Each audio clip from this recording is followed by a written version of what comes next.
Salut, c'est Vince, j'espère que tu vas bien. Moi, comme tu peux l'entendre, je suis un petit peu malade, j'ai un peu perdu une tessiture, donc là je suis plus en mode de basse, baryton. Ça va pas m'empêcher de faire ma petite vidéo, et puis on va parler ensemble du problème avec les références musicales. Lamusicien.fr, oulala c'est sexy.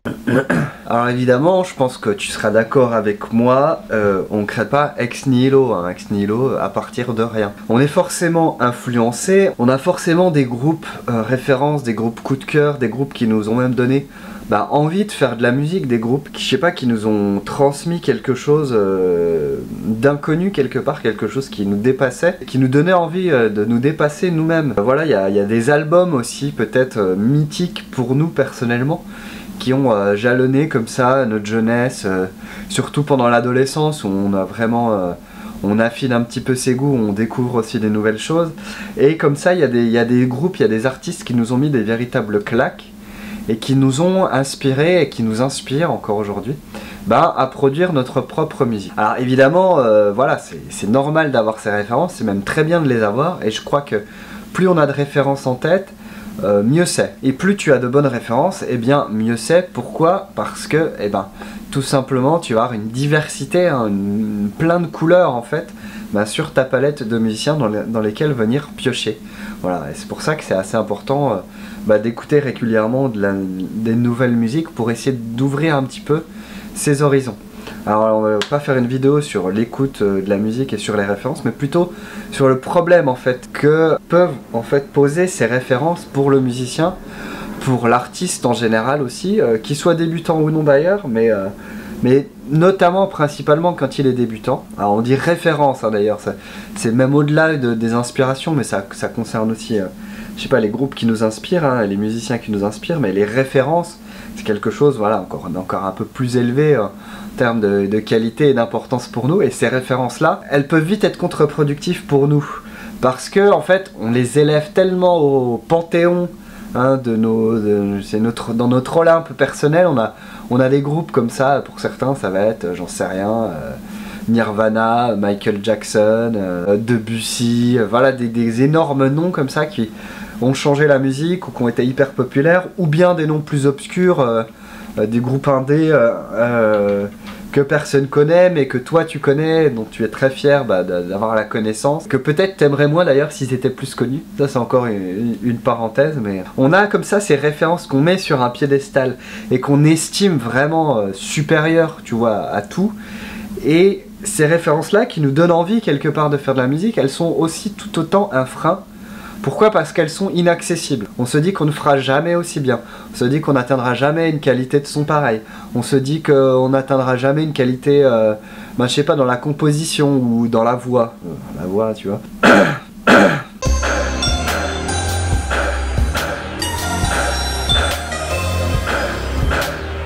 Ces références-là, on peut vite en fait s'enfermer dans cette idée que tout ça c'est inaccessible et finalement que nous on est bien inférieur à eux. Alors effectivement il y a des génies en musique, il y a des gens qui sont vraiment doués littéralement pour ça, mais tous les gens, aussi doués soient-ils, ils ont sinon dédié toute leur vie à ça, en tout cas leur boulot c'est ça quoi, c'est un job à plein temps comme disait l'autre. Ouais, c'est vrai. On ne voit pas, si tu veux, la quantité de travail et le parcours et les galères et le temps que ça a pris avant que ce talent émerge, avant qu'on écoute cet album mythique pour nous. Et on ne voit pas tout ce qui s'est passé avant. Et c'est un peu le gros problème, je pense, des références. C'est qu'on n'a pas conscience du parcours, on n'a pas conscience des débuts foireux, on n'a pas conscience de toutes les maquettes, toutes les démos et les chansons de merde, puisque les chansons de merde, c'est celles qu'on n'entend pas. C'est celles qui ne sont pas sorties.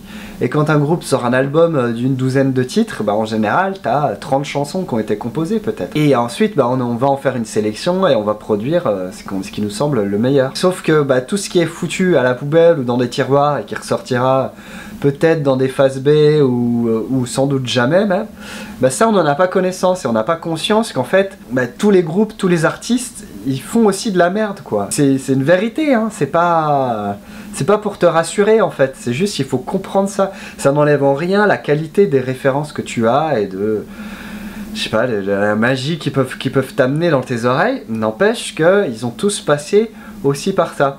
Et je trouve ça assez cool quand tu apprécies vraiment un artiste, d'essayer de retrouver les tout premiers trucs qui sont sortis, mais vraiment les tout premiers trucs.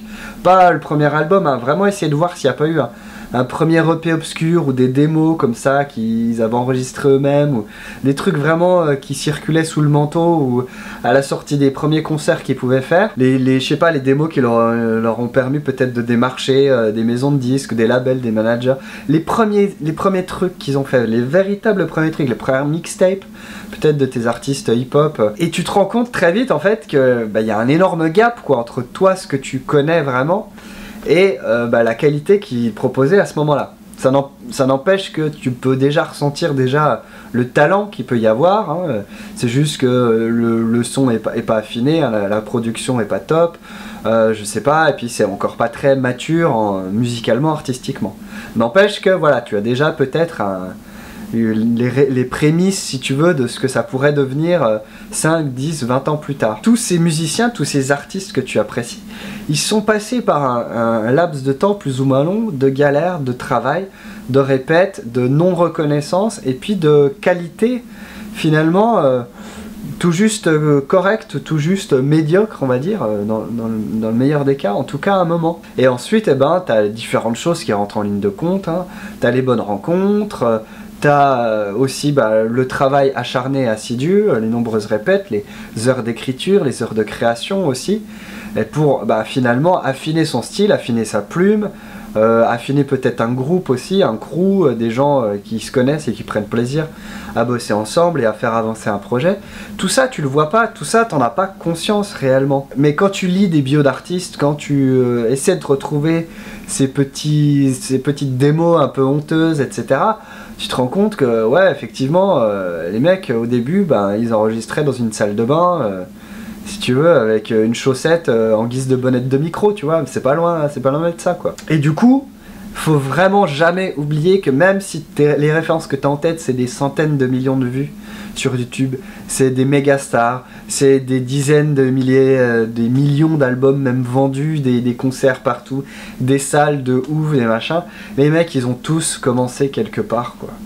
Et les mecs, pendant 5 ans, pendant 10 ans, peut-être ils retournaient des steaks au McDo, et en parallèle, ils bossaient sur leur projet musical, et que finalement on vient tous, tu vois, de quelque part, et tous les artistes ou presque, ils viennent de la base, ils viennent du bas, et quand bien même ils ont été pistonnés, quand bien même ils ont eu des aides, quand bien même ils ont fait les bonnes rencontres au bon moment et tout, faut pas oublier que les bonnes rencontres aussi elles se provoquent, faut pas oublier que les coups de piston ils ont quand même des limites, parfois même ça peut plus être un frein qu'autre chose, parce qu'on va forcément être en comparaison avec papa, maman et tout. Alors ouais, ça ouvre des portes, ouais, ça peut accélérer, ça peut faciliter, mais ça peut aussi être un frein, faut pas l'oublier, hein, mine de rien. Faut vraiment pas oublier ça, ce parcours là, ce parcours un peu de galérien. Et quand et je parle pas que pour les musiciens d'ailleurs, mais pour la plupart des artistes, tu te rends compte bien qu'il y a eu une phase, quoi. Il y a vraiment une phase de développement où les gens ils gagnent pas leur vie avec leur art, ils sont refusés sans arrêt de partout, ils sont en proie au doute, ils ont envie de tout abandonner, ils ont ceci, cela, et très souvent ils sont au fond du gouffre, et puis il y a un moment ils sont au bout, et puis c'est à ce moment là que ça commence à exploser peut-être pour eux, ou sinon en tout cas que ça commence à marcher, qu'il y a peut-être un premier contrat qui est signé, ou des premières choses qui se mettent en branle. Donc voilà, c'est juste pour que tu perdes pas de vue ça, quand tu galères dans ton home studio à te dire je sonne pas comme un tel, ce que je fais c'est nul, ou voilà, j'ai pas la qualité, parce qu'on me pose moi la question, mais moi j'en sais rien, comment je peux sonner comme X ou Y.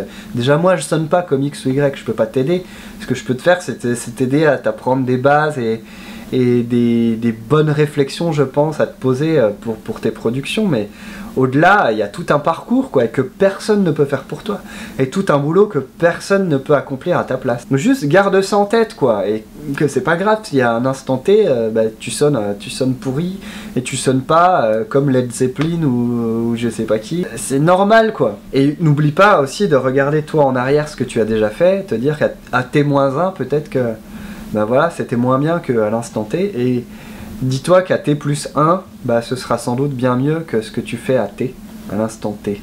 Voilà, donc c'est vraiment pour que tu gardes un peu ça en tête, que tu te décourages pas, que je me décourage pas aussi, voilà, qu'on garde tous un peu la foi aussi de produire notre musique, de faire de notre mieux, et puis de pas oublier que c'est un parcours long.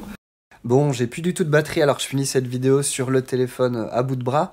Je voulais juste voilà, faire cette vidéo pour pas que tu oublies vraiment que tous les plus grands artistes que tu apprécies, ou pas d'ailleurs, ils ont tous commencé quelque part malgré tout et qu'on peut tous être aigris de pas être au même stade qu'eux, mais faut pas oublier que eux ils ont commencé à peu près au même endroit que nous. Et je vais juste te laisser sur cette réflexion. Personne ne t'attend, on commence toujours quelque part. Et il n'y a pas d'âge pour bien faire. Je te laisse, fais plein de musique, à la prochaine, ciao.